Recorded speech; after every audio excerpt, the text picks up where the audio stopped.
And they said, you know what? We were expecting an 18% response rate, which is huge. I mean, that's a huge response. That is a huge response. Yeah. You said we were expecting an 18% response rate, and guess what we got? An 18% response rate. And I said, man, what would have happened if you were expecting a 100% response rate? That's what we should be doing. What if I told you that there are creative techniques out there that could get your marketing and sales teams a 100% response rate from key target accounts? And not only can they get you a response, but they can get you that critical meeting that puts your business on their radar. Inconceivable! Fair enough. It may sound inconceivable when I say it, so that's why I hunted down the author of How to Get a Meeting with Anyone, a man who walks the talk when it comes to finding ways to stand out from the noise and creating real human connections with people at key accounts. Welcome to Creating Connections, the show that explores the human element in an increasingly digital business world. I'm your host, Tyler Lessard, and today we're speaking with Stu Heinecke, editorial cartoonist for the Wall Street Journal and author of How to Get a Meeting with Anyone and his new book, Get the Meeting. Stu believes we should reset our expectations on response rates from key accounts at 100%. And as a professional consultant, he trains marketing and sales teams on how to do exactly that on a beautiful island in the Pacific Northwest. Generally, it's the people who are doing this have, in fact, we all have challenges with getting through to the people who can really make the biggest difference in our careers and in our lives. And of course, this would be people who are business owners or running sales teams who are coming out. But their challenge is, how do we get our sales teams through to the people, to these accounts that we've told them to go after? When you tell them, here's your assigned accounts, we want these sold, and you give them tools to help them do that, but there's still this bridge left to cross, which is, well, how do you get in contact with them? How do you engage them? Just just the very beginning, nothing's going to happen if you don't get meetings. So that's what those are all about. Yeah. Well, it's an interesting problem because it's something that is so universal and it cuts across marketing and sales. That whole notion of how do you get that first meeting, right? How do you get their attention? How do you get that commitment to take the meeting and to take their most valuable resource, which is their time, to spend with you? And I know as a marketer and somebody who works closely with my sales team, it's something that as we're thinking about our key accounts, it's the number one topic that we're discussing on a weekly basis. So can you talk a little bit about your first book on this topic, how to get a meeting with anyone? Sure. And some of the fundamental things that you talked about in that around contact marketing and some of the things that you unearthed as you were really digging into the topic. Yeah. Well, so the first book is How to Get a Meeting with Anyone. And that came about because, well, really throughout my career, as you mentioned, I'm a cartoonist, but also a marketer, and I've mixed the two my whole career. But the first time I used them, I was trying to break into the publishing industry. The magazine publishing industry. I wanted to create direct mail campaigns they were the biggest users of direct marketing in the world at that point. And as you can see, it was a while ago, but still, what I had to do was, I had to break through to people who are going to be very difficult to reach. So I started with this campaign two test campaigns that I created, one for Rolling Stone, the other one for Bon Appetit magazine. So both of those beat the control, beat the control, which means for those who may not understand that terminology, in direct marketing, you're always in statistics, you're always testing against a control. So that's a control group. And in direct marketing, the control is the most effective thing they've ever put out. And so if you tie that control with a test that you've created for them, you just tied the record. That's amazing. But if you beat it, that means you just beat the control. You just beat the record. So my first two assignments beat the record. The records for record response. Right. Okay, great. I've got to bring this to the rest of the publishers. That means I've got to reach about 24 VPs and directors of circulation and consumer marketing at companies like Time Inc., Time Warner, Bonnier Corporation, Condé Nast, et cetera. These are big. These were juggernauts and Manhattan-based media companies, and I was reaching out to the vice presidents. So I knew that wasn't going to be terribly easy, but I shrugged it off. I've got to come up with a campaign. Came up with this little campaign of an 8x10 print of one of my cartoons. I personalized the caption for each of them, and then I sent it with a a note saying, this is the device I just used to beat the controls for Rolling Stone and Bon Appetit.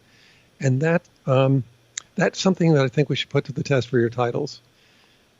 Well, that campaign generated a 100% response rate. I got through to all of them. And not only that, but all of them became clients. So it was a 100% conversion rate. And it all stemmed from a campaign. I mean, it was worth millions of dollars. It launched my business. And it all came from a campaign that cost me $100 and went to just 4 people. So that was my introduction to, I didn't know what to call it. I called it at least contact campaigns. But the more I looked around, the more I realized there's this whole shadow form of marketing out there. People are doing the most amazingly clever things. They're using all kinds of resources to do it, but they're doing it in just incredibly audacious and clever, smart ways to break through to someone. And I think the thing that is sort of the common theme throughout contact marketing is these are ways to reach out to people who can make the biggest difference in our careers, in our businesses, in our lives. We don't have to reach a lot of them to make a big difference in our lives. But the thing that we need to do is we need to reach out in a way that humanizes us. We have to become a person to them. And in fact, even better still, if they, as a result of receiving that outreach effort, we really want them to say, man, I love the way this person thinks. That's incredible. Right. So that's the whole basis of contact marketing. Yeah. Well, it's really interesting because, what you're talking about there is almost the antithesis of what a lot of today's marketing teams are built around, which is automation, scale, digitization, and how do we reach as many possible buyers for as efficiently as possible. And then it's a conversion rate and a numbers game.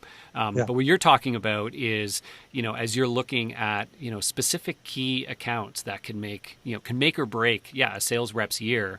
That's not about digitization and scale. That's about creativity, right? It's about humanization. It's about a one-to-one engagement that is, to your point and the point of your book, going to maximize your chance of getting that meeting booked. And what is the biggest challenge that you've found as you talk to people about this idea? Because I'm sure they don't all come into and go, oh, I get it immediately. I'm all in. I'm going to spend, $300 on a direct mailer, and I'm going to do this. I'm going to do that. What are the challenges you face when you start to present this idea and people start to think, how would I actually do something like this? Well, it's interesting. I was on an interview yesterday, and the interviewer brought up a quote by Aaron Ross, who said that you need seeds, nets, and spears, and to make a business go. So, the seeds that's pretty obvious. The nets are pretty obvious. So, that's automation and the broad scale networking that you just talked about. But you also need spears because there are certain accounts that if you got them, they'd change the scale of your business or your career. You need to go after them as well, and those don't necessarily come to you because you're using content marketing, for example, right, or you're using automation, et cetera. You're running some campaign that is a lead gen campaign and filling a funnel and so on. This really is more along the lines of what Stan Grimvari talks about with flipping. When he talks about flipping the funnel, you're going to that handful of people who can change the scale of everything, and they deserve and need and require a different set of tools and really a different approach. Or you're going to wait a long time for them to kind of fall into the net. But it's kind of like waiting for a whale to fall into your fishing net. Right. I guess. Yeah. And even if it does, your fishing net isn't prepared to handle it. Not going to handle it. That's right. So it is. I think a big part of it is changing that perspective on, how are we going to, go after individuals like this. And then I think a big part of it as well, and I know as a practitioner too, is then starting to figure out, what are those creative tactics? Like it all sounds good on paper, but, I'm used to this mode over here. And, I know my sales reps, they sometimes have success with, this or that. But it's like, how do we start to get into a more creative mindset with how we approach these kinds of opportunities and what sorts of campaigns we do? So I'm curious of your perspective on that. And I know you've got a number of examples of campaigns that you've seen out there that could maybe be inspiration for our listeners and viewers. God, the thing that shows up to me right now when you ask that question is if the campaign makes it fun for you to reach out to people that are, I guess, maybe a little, I don't know if it's intimidating to some people or not, but people that you wouldn't expect to reach otherwise. If it makes it fun, for you, it's gonna make it fun for them. Right. Makes any sense? So, I use my cartoons. Obviously, I can't wait to do it. It's like playing a prank. Really, I can't wait to send them out. I can't wait to call them up and say, "Well, did you get it?" They're going, "Oh my God, yeah, I have one. I'm going to show you. I hope it fits on the camera." Let's do it. Try. So this is from my influencer campaign for the launch of my book. Is it? It's big. It's a piece of what is this called? A skater board. Okay. It's half inch thick. It's thick, and it goes into a wooden box, and so you can. I'm just going to show you the progression of these. So it says there's a bunch of cowboys sitting around a campfire, and one of them is saying, "I ever tell you fellas the story of Billy the Kid?" "Yep, sure did." "How about Wild Damon John?" I'm trying to reach Damon. Right. And then the next one says, "You mean the legendary investor from New York?" It was really, I could have said anything in there. He's the Shark Tank guy, whatever. And then finally they're saying, "Yep, at least 100 times before." You can say that again. Right. And then there's this whole message on the back. I'm sorry you can't see it all. No, that looks there's good. A message on the back that says, "Hey, here's who I am. This is why I'm reaching out to you. This is why we should connect." And I'm getting a lot of response to that. Well, I get a lot of response to this all the time, and that makes it fun. It makes it fun for me, but it makes it fun for them on the other side. Or, it could be fun, I suppose, also useful. Let me not leave out video. I think video is an incredible tool. Sorry, I got to do a little bit of I don't mean to do this as a plug for Vidyard. I think that's a little too obvious, so forgive me, but Vidyard's a great tool for doing this. You're able to record yourself real quickly at your desktop or on your phone, and then shoot that video out to someone. It's so much more humanizing than just sending an email. And how many people are sending just emails all day long, trying to break through to people and never doing it? Yeah. So I think the name of the game really is about humanizing yourself and making it fun for the person on the other end. I know I can speak from my own experience that when you get really creative and you invest in a campaign that you yourself find fun and exciting, the chances of it working on a prospect go up exponentially. Because if your outbound campaign doesn't get you fired up, it sure won't matter to your prospect. And the real magic happens when you combine a unique and fun idea with creative personalization. Even if you're not a professional cartoonist, there are countless ways that you can build your prospect into the story to be truly irresistible. There are two forms of personalization, actually, if you think about it. One is the form of personalization that I've practiced my whole career using cartoons that are personalized. So that's personalization on mailings first, and then in contact campaigns later. So that I would call that broad or wide personalization, really. So you can, as long as you have my mailings for Forbes and all these other magazines, they'd go out to 2 million people at a time, and they were each personalized. And it was realistic enough that one guy, speaking of this Forbes campaign, one guy called, they called into the circulation director or department at, I'm going to pick that up. So one guy called into to the circulation department at Forbes in a panic. He said, "Oh my God, I got the mailing. How many of these went out?" And the person on the other end at Forbes said, "About 2 million. Oh my God, this is a disaster." And then she said, "Well, what's wrong?" And he said, "Well, did all 2 million go out with this cartoon about me just having killing the stock market?" "No, you got that. You're the only one who got that with your name, dummy." So, but it was that believable. And people would, when they got our mailings, they'd clip out the cartoon and stick them up on the refrigerator doors. Those kinds of things. They'd keep them around for years. Mm-hmm. So that's one form of personalization. The other is what I call deep personalization in the new book, which is sort of a newer form of personalization, really an outgrowth of social media and the web. We can find out a lot about people pretty quickly just by going to just by doing profile scrapes. I guess is about the best way to put it.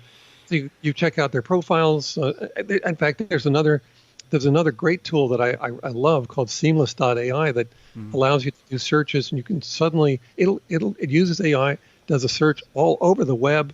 It searches all kinds of sources, of course, all of the social media sources, and returns this whole dossier, this whole contact dossier for you, including all the contact information on anybody. And it does it in seconds. It's really amazing. So you can use that information to personalize something specifically to the person that you're reaching out to. And that's really effective as well. But as you say, as you were pointing out, that's not scalable. Well, I guess, I don't know. It's not repetitive. You can't scale it in that way. And you couldn't have a sales team say, well, okay, this is what we're going to do, and expect the same results because the same level of creative went into it and targeting went into it. I mean, that's not what's happening in deep personalization. But it's still valid, and it works really, really well. But in wide personalization, you get to standardize the approach, and it's repetitive. I mean, it's repeatable, and you can turn it into a process. And I think that's probably what you're getting at.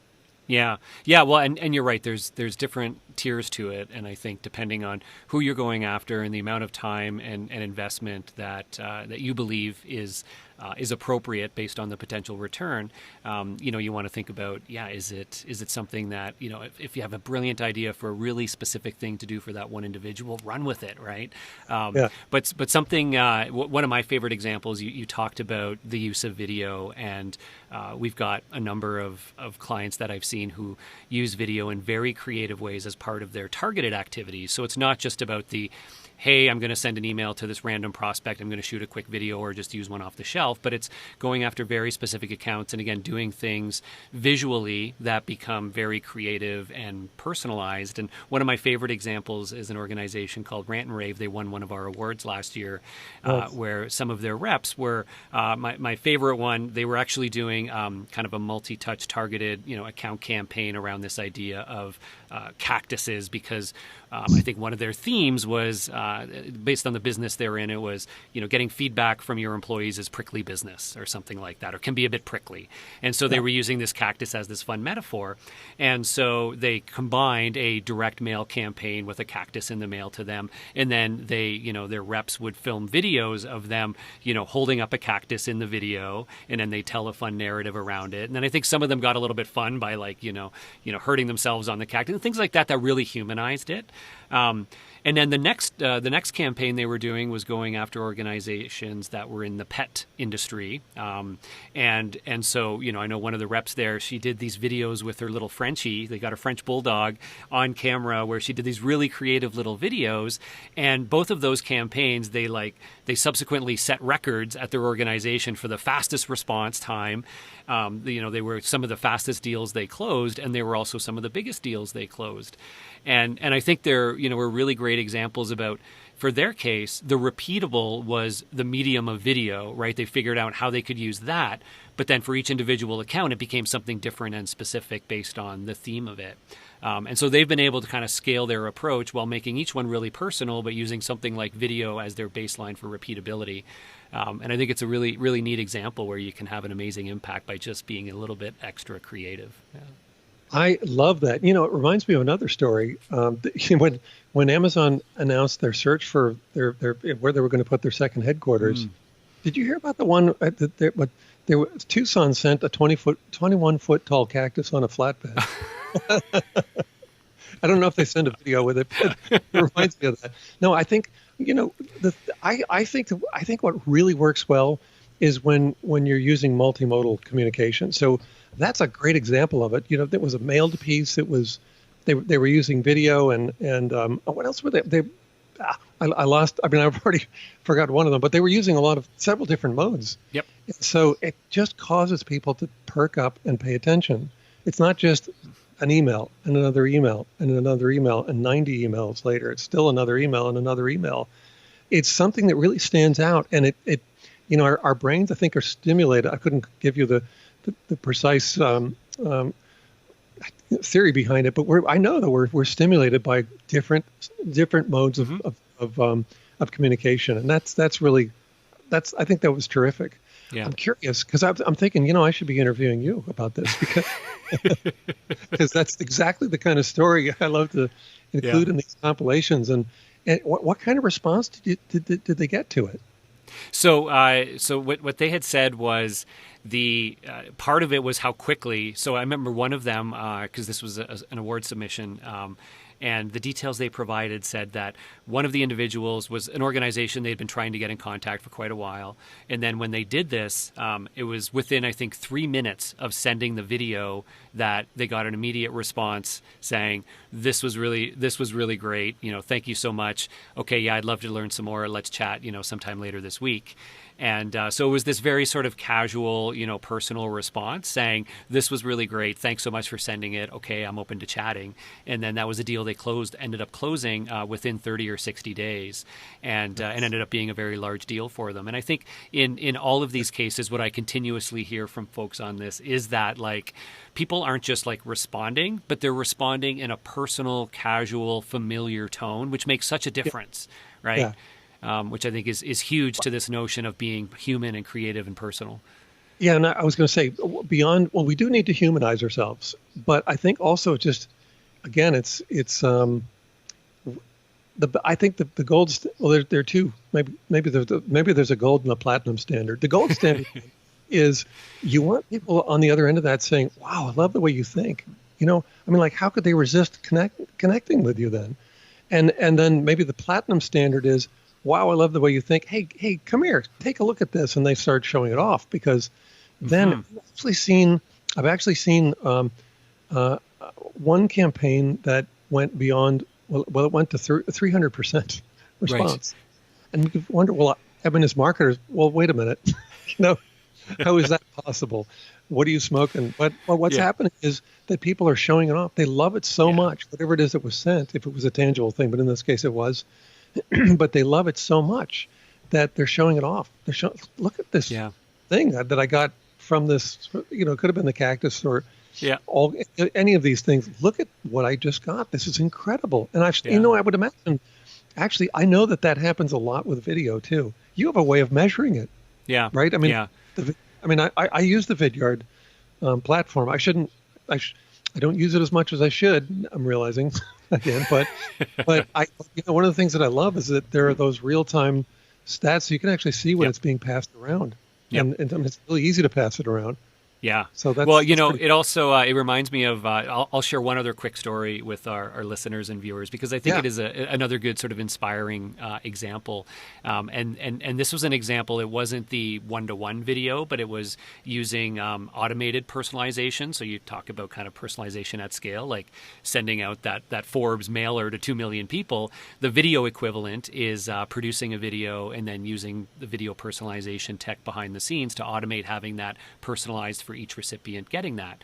So same sort of response. Sometimes you get people like, whoa, did you send out this video to everybody? Because it's got my name in it. And it's like, no, don't worry. Everybody else got their own version. But one of our customers, Loyola University, Maryland, had one of those cases where they were actually targeting students for first-year registration and enrollment, right? So as a marketing team, they have a quota, which is how many students are they actually getting to enroll in year one in the school. If they miss that quota number, they miss a revenue target, and it's a challenge. And so during the acceptance process, for those of you who have gone through this, you'll know, as a student, you apply to multiple schools. One or more may send back an acceptance, and then you have to choose where you're going to enroll. And for the schools, if they want to maximize enrollment, that's a critical point for them. So back to the story, they sent out a personalized video to each of the 8,000 students that they had accepted to try to maximize their engagement and increase the number of them enrolling in the school. And that video, like I said, it went out to 8,000 students and it was viewed 12,000 times. And it was one of those cases where, like you said, over 100% effectively sort of hit rate, because on average you say, wow, everybody watched it once.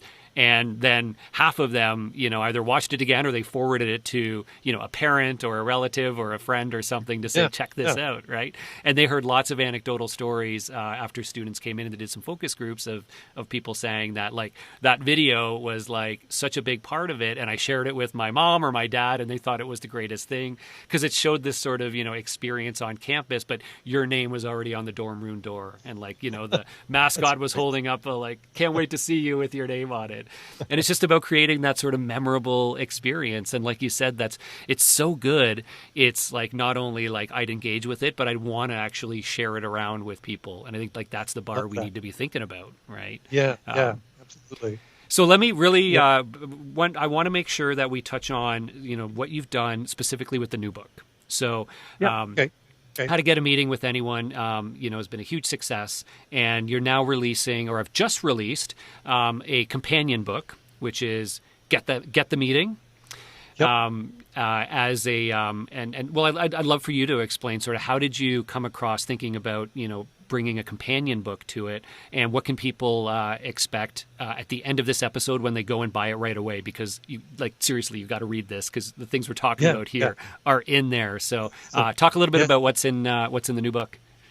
Well, so immediately after How to Get a Meeting with Anyone came out, it was really well received. But, it was my first effort through traditional publishing, and you're so lucky when that happens. I mean, that's even to get a book deal, right? But that really did well. Now, but then one of the things that was happening was as soon as that came out, I started hearing from people, and they were telling me that they read the book, they've used it. This is what happened when they used it. It was changing their results, and it was amazing. But some of them would say, I wish I could have seen what the campaigns looked like that you wrote about in the book. And, so that wasn't included in the first book. So that was one thought that stuck with me. The other one was that I kept hearing from people saying, man, I wish we had talked before you finished your book, because I have another way to get in touch with someone. And I've been using it, and it's incredibly effective. And, so I'm thinking, well, okay, then I didn't even tell the whole story. I didn't capture the whole story.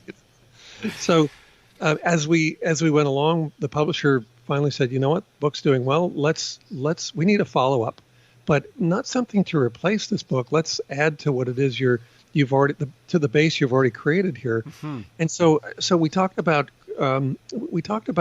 compiling maybe something like 70 case studies with photography, other campaigns, just so you could read through that, and that would just sort of be a great companion to How to Get a Meeting with Anyone. But as I was as this went along, I was discovering more and more ways to do this. So in How to Get a Meeting with Anyone, there are 20 categories of contact marketing campaigns. And in the new one, I think there's something like 16 more. I'll have to count them. But anyway, something like that. And of course, there's photography and case studies.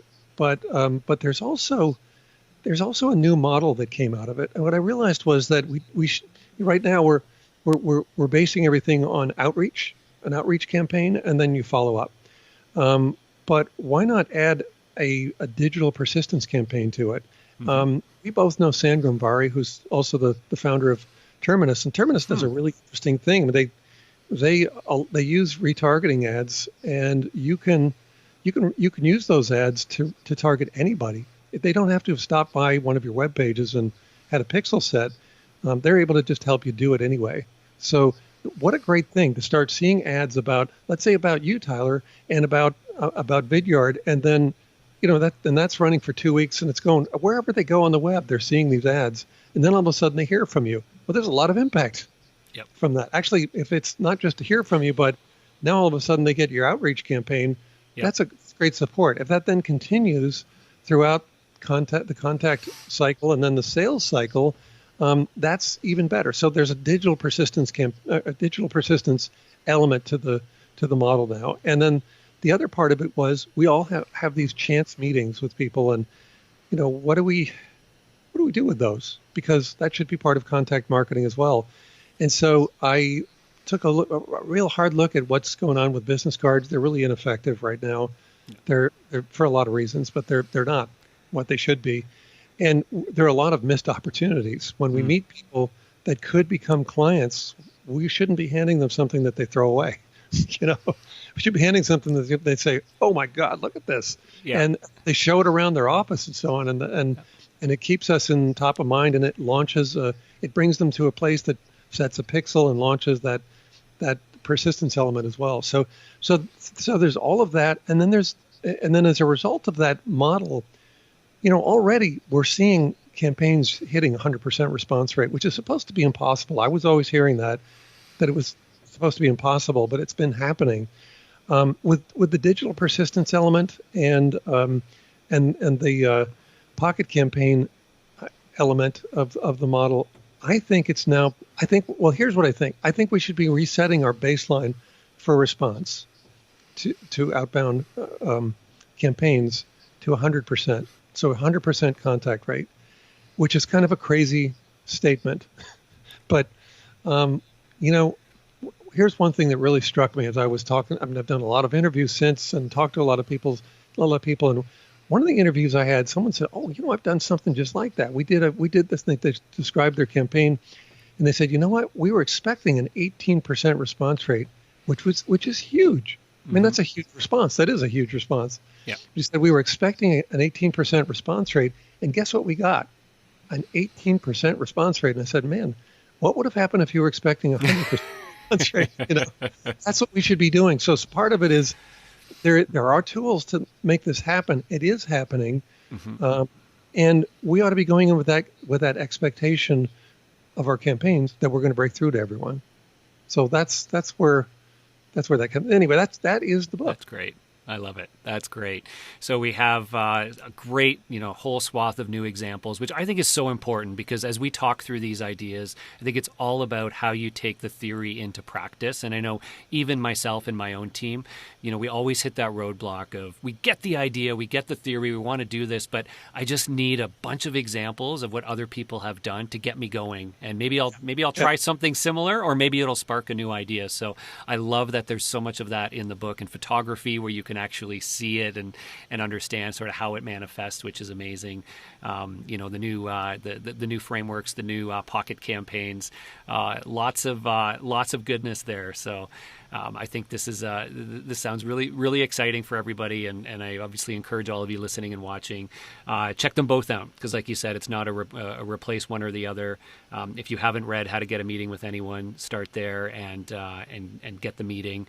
Gives you all the practical advice on how people are doing it and some updated stories, which I think is great. So thank you, Stu, for bringing all this stuff to the market. I know it's something that's been very, very impactful for a lot of people. Tyler, thank you so much for having me on the show as well. What a pleasure. Whether you're a marketer, a sales rep, or a business owner, I encourage you to check out Stu's books, How to Get a Meeting with Anyone and Get the Meeting. Not only do they provide insights on the theory of contact marketing and sales, but they're packed full of examples of different types of campaigns that you can use for inspiration. Because when it comes to connecting with key accounts and establishing a more personal connection, you don't need any new skills or technology. You just need a great idea and the conviction to follow through with it.